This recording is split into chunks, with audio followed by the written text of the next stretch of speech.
A small plane was shot down by a cartel attempting to loot its cargo. Hector, the leader of the armed group and the brother-in-law of the chief of police, decides to check on the pilot. The pilot, Dominique, a woman, appears unconscious. He soon realizes she has strapped bundles of cash to her chest.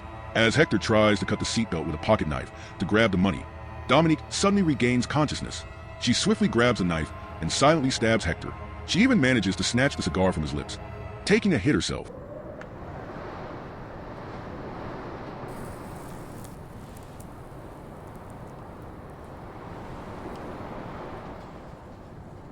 Meanwhile, outside, the rest of Hector's crew is struggling to break open a large crate from the plane's cargo. Frustrated, one of them heads back to their car to grab something to help open the lock. While he walks away, Dominique sneaks out, quietly kills the last man near the plane, and takes the remaining crew member hostage. She forces him to help her load the crate into their car. When he asks her to let him go afterward, she kills him anyway. In the next scene, Dominique is at a bar, trying to drown her demons in alcohol. The atmosphere is tense. Foreigners, especially women, rarely venture into local villages like this. A man named Julio, also sitting at the bar, approaches Dominique to warn her about the dangers in the area, not knowing she's a trained assassin. She takes a liking to Julio for his kindness, and the night ends with them together. The next morning, as Dominique speaks with Julio, he receives a phone call about a small plane shot down by the cartel. Dominique realizes he's a cop, unaware that she's the pilot involved in the crash. Once Julio leaves, Dominique steps outside and notices a car parked by his quarters. Curious, she approaches it, considering stealing it, when Julio's sister, Paulina, appears and asks if she needs help. Dominique excuses herself, asking if she can use the restroom. Paulina then instructs her son to show Dominique the way.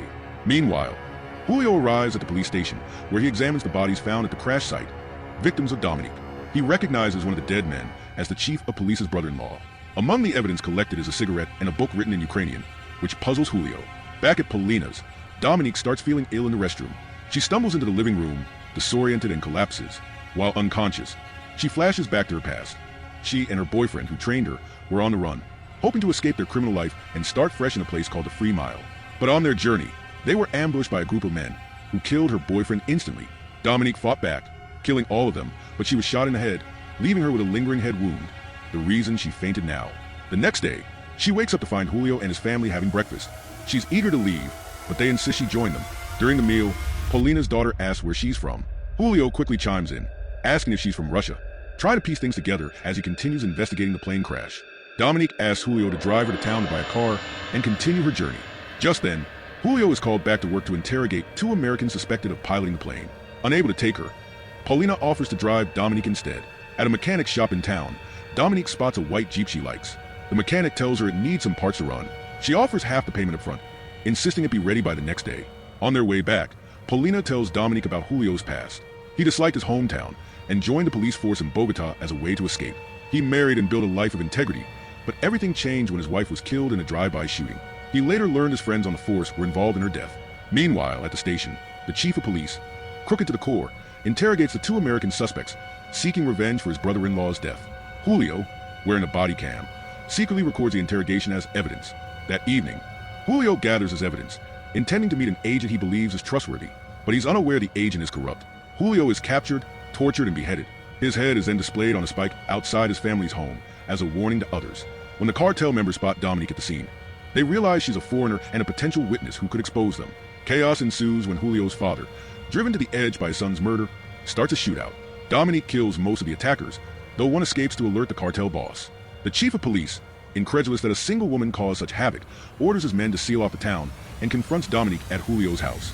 He offers her freedom in exchange for Julio's laptop, containing incriminating evidence, but only if she allows him to kill Julio's family as a warning to others. Dominique refuses. That night, with the family doctor's help, they devise an escape plan via a mountain road, using an ambulance. But first, they must survive the corrupt cops who plan to kill them. The family prepares by securing the house. As night falls, the police surround the home. To make matters worse, Paulina goes into labor. Dominique, now fully unleashed, skillfully kills all the corrupt officers.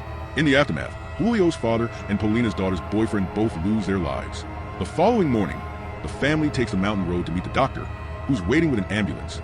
But the cartel has already set up an ambush.